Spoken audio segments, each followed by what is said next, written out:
సరే నేను చూసుకున్నట్టయితే కేసీఆర్ ఏదైతే ప్రెస్ మీట్ లో పెట్టారో చంద్రబాబు నాయుడు గారు నిజంగానే ఎన్వోల్వ్ చేసుకుని నిజమే అయితే ఈ పాటికి లక్షల కోట్లు వచ్చేవి అని చెప్పేసి మాట్లాడడం జరిగింది. అది నిజమే అంటారా సార్? రాలేదంటారా ఇంతవరకు? మరి ఏపీకి కానీ ఇంతకుముందు ఉన్న ఉమ్మడి ఆంధ్రప్రదేశ్లో కానీ ఏం జరగలేదంటారా సార్? నువ్వు పెళ్ళికి కార్డులు ఇస్తావమ్మా సార్? ఎంతమందికి ఇస్తావు? 1000 మందికి ఇచ్చావు అనుకో, ఎంతమంది వస్తారు? 1000 మంది వచ్చేస్తారా? లేదు సార్. అలాగే మనం ఇండస్ట్రియల్ సమిట్లు పెడతాం, మన దగ్గర ఇది ఉంది అని ఒక ఫ్లాటర్ పెడతాం. అలాగే మన రాష్ట్రంలో దేశంలోనూ మనతో పోటీ పడి 33 ఉన్నాయి, ఇంక్లూడింగ్ కేంద్ర ప్రాంతాలతో కలిపి. ఈ కంపెనీ కన్నా పక్కనే ఇప్పుడు దానికి ఐఎస్బీలు అడితే మనకు వచ్చింది ఎగ్జాంపుల్. చంద్రబాబు గారు చెప్తారు కదా, తమిళనాడు ట్రై చేసింది, బెంగళూరు ట్రై చేసింది, మహారాష్ట్ర ట్రై చేశారు, అవుట్కమ్ మన దగ్గర వచ్చింది. ఎందుకు? మన దగ్గర ఉన్న హాస్పిటాలిటీ అనుకో, లేదంటే మనం వాళ్ళకి ఇస్తున్న ట్యాక్స్ ఎవాల్యుయేషన్స్ అనుకో, మనం ఇస్తున్న ఇన్ఫ్రాస్ట్రక్చర్ అనుకో, దానికి ప్లీజ్ అవ్వాలి కదా. అలా ఇలాంటి సమిట్లు ప్రపంచవ్యాప్తంగా ఎక్కడెక్కడ జరుగుతున్నా, దావోస్ నుంచి వెళ్ళినా, దావోస్కి మన ఆంధ్రప్రదేశ్కి తెలంగాణ ఒకటే కాదు, అన్ని రాష్ట్రాల్లో వెళ్ళారు. అలాగే ఆఖరికి పీయూష్ గోయల్ కూడా దేశం నుంచి రిప్రజెంట్ చేస్తూ వెళ్ళాడు. వెళ్ళి మనం వాళ్ళ ప్రాస్పెక్టులు ఏంటి, తెలంగాణలో వచ్చినా పర్లేదు, ఆంధ్రప్రదేశ్లో వచ్చినా పర్లేదు, హర్యానాలో వచ్చినా పర్లేదు, పంజాబ్లో వచ్చినా పర్లేదు, గుజరాత్లో వచ్చినా పర్లేదు అన్న ప్రాస్పెక్ట్లో సెంట్రల్ గవర్నమెంట్ ఉంటుంది. స్టేట్ ఏంటి, మా స్టేట్కి ఎన్ని వస్తాయన్న కాన్సెప్ట్లో వీళ్ళు ఉంటారు. సో వీళ్ళు తీసుకొచ్చేసేవన్నీ ఆ ఫిగర్లతో ఒప్పందాలు సంతకాలు అయిపోయినవన్నీ పెట్టుకుని కూర్చొని రోజు అది బొమ్మల కొలు పెట్టుకుని చూసుకున్నట్టే ఉంటుంది. వాళ్ళతో ఒక డైలాగ్ ఓపెన్ చేసి నెగోసియేషన్ స్టార్ట్ అవుతావు. ఏ రోజు వాళ్ళు పని మొదలెడతారో, ఏ రోజు ఇప్పుడు కాగ్నిజెంట్ వచ్చి కొబ్బరికే కొట్టిల్లాడు. వాడు యాక్టివిటీ ఎప్పటి నుంచి స్టార్ట్ అవుతారో, వాడు ప్లాన్ ఆఫ్ డిపిఆర్ ఏమను ఏ ప్రాజెక్టులు తీసుకొచ్చి ఇక్కడ పెడతారు. సో ఇవన్నీ డిబేటబుల్ టాపిక్స్ అవుతాయి. ఈ ప్రజలకు ఏమర్థం అవుతుంది? కాగ్నిజెంట్ తీసుకొచ్చారని పెద్ద బోర్డు ఎట్ అవుతారు, అలా గూగుల్ పెట్టినట్టే ఉంటుంది.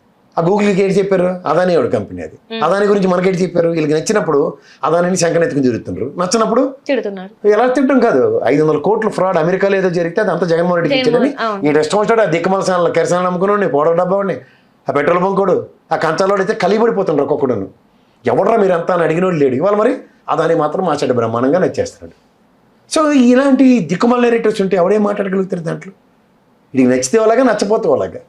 కానీ ఒక ఏపీ స్టేట్ అన్నది కన్సిస్టెంట్ అన్నది ఎవరు మాట్లాడకపోతే. ఇప్పుడు అమర్రాజా బ్యాటరీస్ ఉంది, దావోస్ వెళ్ళాడు అతను, గల్లా జయదేవ్ గారు. ఆల్రెడీ కరకంబాడిలో ఉంది, ఆంధ్రప్రదేశ్లో ఫంక్షనింగ్స్ అవుతున్న వాళ్ళు కూడా తెలంగాణ ఇస్తున్న దానికి మహబూబ్నగర్లో పెట్టగలిగాడు. ఎందుకు?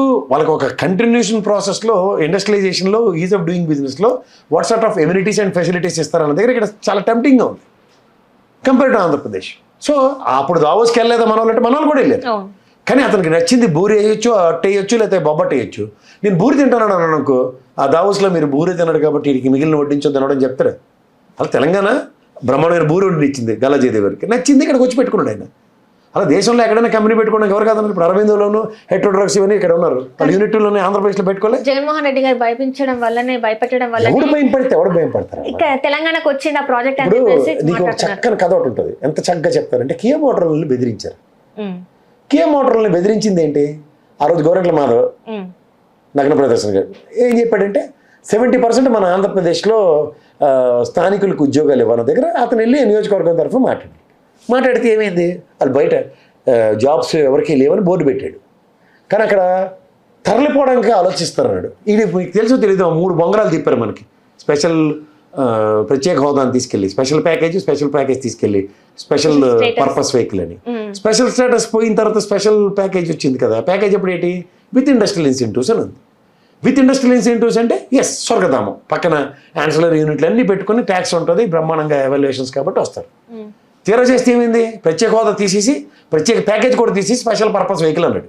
అలా జీవీఎల్ చూడ ఉండండి, యూసీలు ఉండండి, స్పెషల్ పర్పస్ వెహికలే కదా. స్పెషల్ పర్పస్ వెహికల్కి ఇండస్ట్రియల్ ఇన్సెంటివ్స్ ఉన్నాయంటే లేవు. ఇండస్ట్రియల్ ఇన్సెంటివ్స్ లేకపోతే ఏముంది? వాళ్ళు విప్రో బిల్డింగ్ కట్టినట్టే కదా. ట్యాక్సీలు లేనప్పుడు ఏం చేస్తాడు? ఇక్కడ నేను ఎందుకు పెట్టుకుని ఏం చేస్తాను? పక్క తెలంగాణలో రాష్ట్రంలో ట్యాక్స్ ఎవాల్యుయేషన్స్ ఇస్తారు, బెంగళూరు ఇస్తారు, చెన్నై ఇస్తారు, పోతారా. అలా పోయిన వాళ్ళు పట్టుకుని ఇదంతా జగన్మోహన్ రెడ్డి మీద రుద్దిస్తారు. 150 కిలోమీటర్ల రేడియస్ అమ్మా బెంగళూరు, అక్కడ 150 కిలోమీటర్లు చెన్నై, అదే కియా మోటార్ జోన్.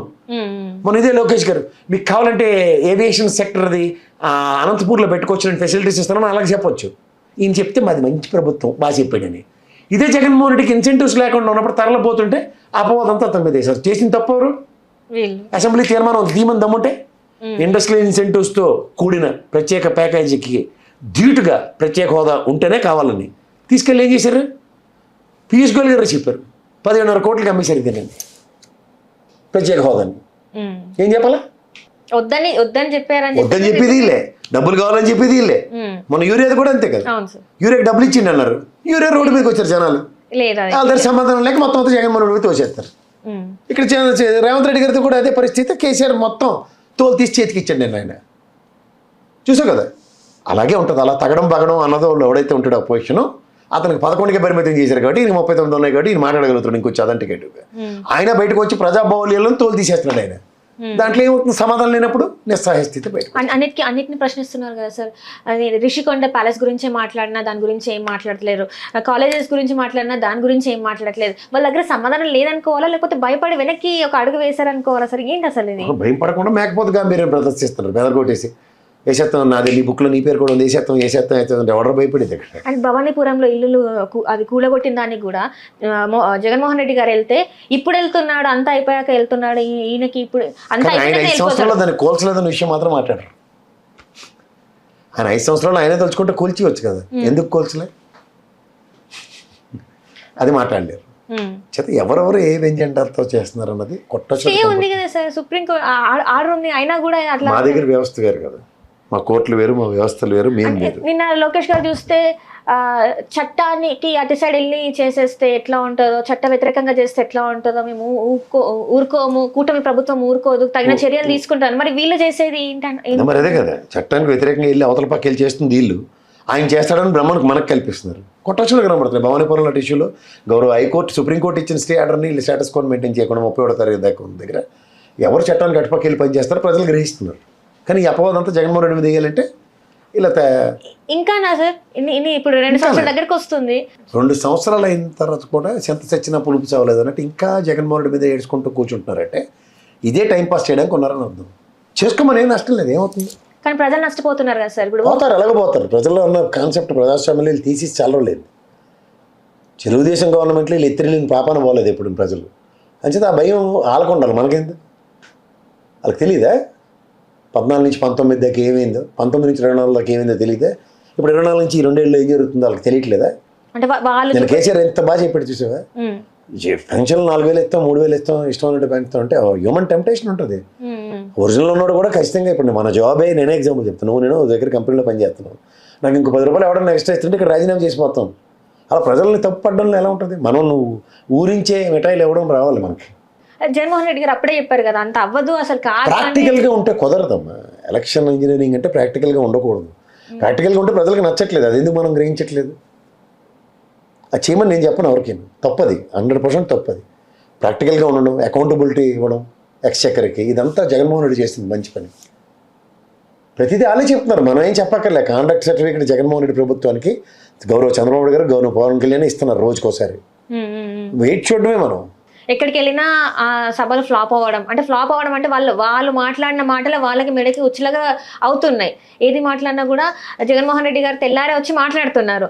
వాళ్ళు దానికి కూడా ఫ్రస్ట్రేట్ అవుతున్నారు. ఈయన దగ్గర ఇన్ని గతంలో ఏంటంటే ఆయన బయటకు వచ్చి మాట్లాడిన ఉదంతాలు లేవు కదా, జరుగుబాటు బాగుంది, ఏదైనా ఆయన వచ్చని బయటకు వచ్చి ఇప్పుడు తోలు తీసేస్తుంటే ఏమవుతుంది? With evidences. అందుకని భయం డిఫరెంట్గా మొదలైంది, అది తట్టుకోలేకపోతున్నారు. అది మెయిన్ ఫ్రస్ట్రేషన్కి కారణం. ప్రాబ్లం ఏంటంటే వీళ్ళన్నీ ప్రజల్ని అబద్ధాలతో మెప్పించారు. ఇవన్నీ జగన్మోహన్ రెడ్డి అనే వ్యక్తి చేసిన దారుణాలు, దాష్టికాలని. శభాష్, వీళ్ళు వచ్చారు అధికారంలోకి, ఇంకా దారుణాలు, దాష్టికాలని ఎన్నాళ్ళు అరికథలు చెప్పుకుని కలశాపం చేస్తారు. ఇప్పుడు అవన్నీ పోయిన దారుణాలు, దాష్టికాలని విత్ ఎవిడెన్సెస్తో ప్రూవ్ చేద్దామన్నా కుదరట్లేదు.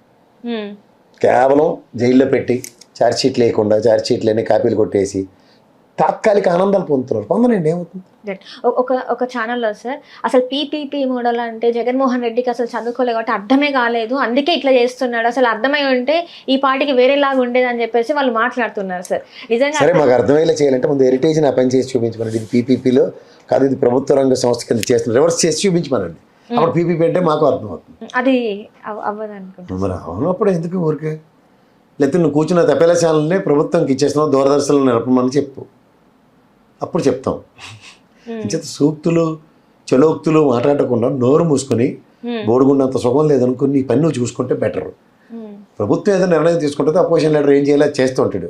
మధ్యలో నువ్వు తగుదనమ్మా అని దూరి నీదే అసందర్భ పేలపన, అతి తక్కువ నాలెడ్జ్, సగం డేడ్ దిమాక్.